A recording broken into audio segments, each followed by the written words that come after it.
नमस्कार, खबरों की खबर में आपका स्वागत है। मैं हूं संकेत उपाध्याय। तो क्या है राजद्रोह की ये धारा जिसको लेकर के अब सुप्रीम कोर्ट ने भी ये बोल दिया है कि ये अंग्रेजों के जमाने का चला हुआ कानून अभी तक क्यों चल रहा है, इसकी वैधता पर अब चर्चा सीधा सुप्रीम कोर्ट में हो रही है और कई बार उठाया जा चुका है। अब की तो सीधे सीधे बोल दिया है सुप्रीम कोर्ट ने। तो खबरों की खबर में जैसे कि हम हमेशा करते हैं, खबर को पहले समझते हैं। क्या है राजद्रोह की यह धारा? लेख भाषण के जरिए भारत सरकार के खिलाफ नफरत फैलाने की कोशिश अपराध है। भारत सरकार, अंग्रेजों के जमाने का कानून, उस समय अंग्रेजों के खिलाफ बोलना एक जुर्म था। यह कानून अभी भी चलता चला आ रहा है। दोषी पाए जाने पर 3 साल की जेल, कुछ मामलों में आजीवन कारावास। भारत सरकार मतलब संवैधानिक तरीके से बनी सरकार, ना कि सत्तारूढ़ दल या नेता। देश की संप्रभुता के खिलाफ बयान, अभिव्यक्ति की आजादी के अधिकार का हिस्सा नहीं। यह है यह कानून जो कहता है।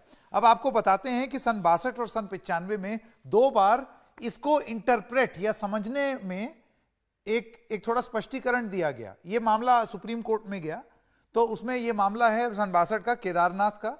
केदारनाथ बनाम बिहार राज्य, प्रशासन पर टिप्पणी राजद्रोह नहीं। सन 62, सोचिए, तब से चला आ रहा है। प्रशासन पर टिप्पणी राजद्रोह नहीं है, सरकार पर टिप्पणी राजद्रोह नहीं है।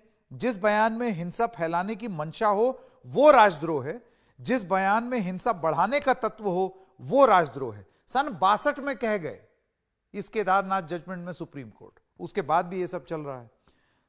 सन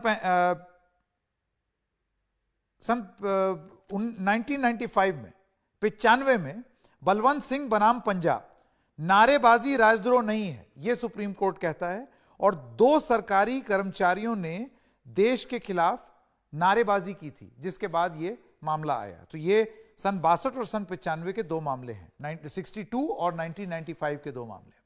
अब आइए आपको बताते हैं कि राजद्रोह कानून की वैधता का जो परीक्षण है, जिसके ऊपर सुप्रीम कोर्ट ने आज बोला है, वो क्या है। सुप्रीम कोर्ट इसकी वैधता का परीक्षण करेगा। केंद्र सरकार को नोटिस दिया है, अन्य याचिकाओं के साथ सुनवाई होगी। राजद्रोह कानून संस्थाओं के कामकाज के लिए गंभीर खतरा है, ऐसा सुप्रीम कोर्ट का मानना है। और सीजेआई जो है वो कहते हैं राजद्रोह का इस्तेमाल बढ़ई को लकड़ी का टुकड़ा काटने के लिए आरी देने जैसा है। बहुत ही सीरियस बात, जो ऑब्जर्वेशंस हैं वो बहुत ही सीरियस हैं। इसके साथ और भी कई ऐसे मामले हैं जो कि अब ग्राफिक्स के माध्यम से आप देखेंगे कि किस तरीके से राजद्रोह के कानून का दुरुपयोग हुआ है, कैसे ये मामले बढ़े हैं। जैसे 2014 के बाद 96% राजद्रोह के मामले, 96% राजद्रोह के मामले हुए हैं। 2014 से 2020 तक हर साल 28% राजद्रोह के मामले बढ़े हैं। करीब 405 लोगों पर राजद्रोह के मामले हुए। 150 लोगों का प्रधानमंत्री मोदी के खिलाफ बयान था। यह 2014 से अब तक की बात मैं बता रहा हूं। 144 लोगों का यूपी के सीएम योगी के खिलाफ बयान था। सीएए के खिलाफ बोलने पर 2019 में 25 केस दर्ज हुए।